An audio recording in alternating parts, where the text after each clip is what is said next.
स्वागत है हमारे इस चैनल में। तो इस वीडियो में हम देखेंगे कि जो आय बन रहा है अब कैसे बनेगा। अब क्योंकि नया नया नियम लग गया है और नया नया डॉक्यूमेंट मांगा जा रहा है आय बनवाने के लिए और जाति निवास बनवाने के लिए भी। अब सिर्फ आधार कार्ड से नहीं बनेगा, अब एक और एक्सटर्नल डॉक्यूमेंट देना पड़ेगा जिससे आपका आय प्रमाण पत्र बनेगा। तो आइए देखते हैं कि कैसे बनवाना है, कौन सा डॉक्यूमेंट डालना है कि हमारा जो आय प्रमाण पत्र है वो रिजेक्ट ना हो और बन जाए। तो आइए वीडियो शुरू करते हैं। सबसे पहले हम आरटीपीएस खोल लेंगे और उसमें हम जाएंगे सबसे पहले सामान प्रोसेसिंग विभाग में और उसमें आय में जाकर देखेंगे कि कौन कौन सा नया नया डॉक्यूमेंट लग रहा है। तो वीडियो को पूरा देखिए, आपको बताते हैं कि कैसे कौन सा डॉक्यूमेंट डालना है कि आपका आय रिजेक्ट ना हो और बन जाए। देखिए ये सब हो गया, ये तो डिटेल पूरा भरना है। और देखिए यहाँ पे नीचे आएंगे तो आपको देखिए यहाँ पे मिलेगा आय प्रमाण पत्र के समक्ष हेतु आवेदक आवेदिका के माता पिता का निम्नलिखित अभिलेख समुचित माने जाएंगे। इसमें आपके माता पिता के जो आपका आय है वो माना जाएगा। अगर आप कमाते हैं, अगर आपका 18 साल से उम्र ज़्यादा है तो आप अपना भी डाल सकते हैं। अगर नहीं, आपका उम्र कम है 18 से, तो आपको अपना माता पिता का जो होगा वेतन वो डालना पड़ेगा। आपका भी चलेगा और आपके माता पिता का भी चलेगा, किसी का भी डाल सकते हैं। जैसे कि लिखा है वेतन या पेंशन पर्ची। अगर मान लीजिए कि आपके पिता या माता है जो कहीं काम करते हैं तो उनको जो वेतन मिलता होगा उसका रसीद पर्ची मिलता होगा, उनका पेमेंट स्लिप मिलता होगा, वो आप डाल सकते हैं यहाँ पे क्लिक करके और उसका पेमेंट स्लिप डाल सकते हैं। अगर पेमेंट स्लिप नहीं मिलता तो अगर पेंशनधारी होंगे तो उनको पेंशन भी मिलता होगा, तो पेंशन का भी पर्ची रहता है वो भी डाल सकते हैं।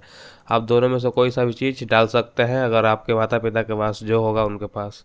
अगर मान लीजिए किसी के पास आयकर रिटर्न है, आयकर रिटर्न में होता है आरटीआई फाइल करने के बाद आरटीआई फाइल करिएगा और उसका रिटर्न मिलता है, वो होता है आरटीआई फाइल के जो कागज पत्र होता है वो भी डाल सकते हैं। अगर आपके पापा या अगर आपके घर में कोई बिजनेस है और उनका जो आरटीआई फाइल है वो भी अपलोड कर सकते हैं।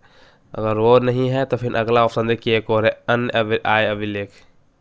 इसमें अगर आप चाहते हैं तो आप अपना ज़मीन का रसीद, खेत का रसीद जो होता है वो डाल सकते हैं अगर है तो फिर आप अपना खतियान ये सब भी डाल सकते हैं। लेकिन नहीं, खतियान से ज़्यादातर नहीं बनेगा, आप अपना खेत का रसीद ही इसमें डाल सकते हैं और इसके अलावा कुछ और नहीं। तो आपके पास अगर ये तीनों में से कोई अगर चीज़ है तो आप डाल के बनवा लीजिए, नहीं तो फिर आपका आय बनवाना बहुत मुश्किल होगा। अब इतना सारा डॉक्यूमेंट लगने लगा है कि पहले जैसा नहीं है कि आधार कार्ड से बन जाएगा। तो आइए अपना फॉर्म भरते हैं और आगे जाकर देखते हैं कैसे अपलोड करना है। तो आप समझ गए होंगे कि 3 डॉक्यूमेंट ही ऑप्शन है, तीनों से बन जाएगा आपका। देखिए यहाँ पे हम वेतन पेंशन पर्ची डाल दे रहे हैं क्योंकि मेरे पापा का जो है वेतन का जो मतलब कि पेमेंट मिलता है उसका पेमेंट स्लिप है। मैं तो यहाँ पे पेमेंट स्लिप ही अपलोड कर दूंगा। अगर इसके बाद पेमेंट स्लिप नहीं है वो आयकर रिटर्न मतलब कि आरटीआई फाइल करते हैं उसका पे डाल सकते हैं। नहीं तो फिर जिसके पास कुछ नहीं है वो अपना ज़मीन का रसीद है वो भी डाल सकते हैं। तो अपना मैं आगे कर लेता हूँ, मैं आगे प्रोसीड करता हूँ यहाँ पे, उसके बाद आगे दिखाता हूँ। देखिए इस पेज पे आ गए हैं। यहाँ पे देखिए ये भरने के बाद पूरा डिटेल आता है जो उसको चेक कर सकते हैं कि आपका सारा सही है या गलती है। और उसके बाद फिर यहाँ पे हम अटैच करेंगे। अटैच पे क्लिक किए, देखिए यहाँ पे आ गया है आवेदक का पहचान दस्तावेज जो हमारा है वो आधार कार्ड सेलेक्ट करके डाल देंगे यहाँ पे, और इसका पेंशन पर्ची है या वेतन पर्ची वो डाल देंगे। और उसके बाद हम ये डालने के बाद आगे करेंगे। देखिए ये लगता है क्लिक हो गया है, ये सब फिर से शो कर रहा है। देखिए बैक जाकर देख लेते हैं कि क्लिक हो गया है क्या।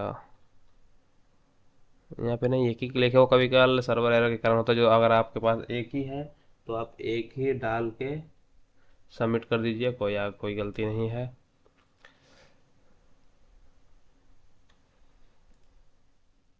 यहाँ पे अपना आधार कार्ड और यहाँ पे पेंशन, और पेंशन पर्ची है तो पेंशन पर्ची, वेतन पर्ची तो वेतन पर्ची डाल देते, डाल के यहाँ पे और अपलोड करके और आगे सेव एंड लिस्ट पे क्लिक करेंगे, उसको सबमिट कर देंगे तो आपका बन जाएगा, रिजेक्ट नहीं होगा।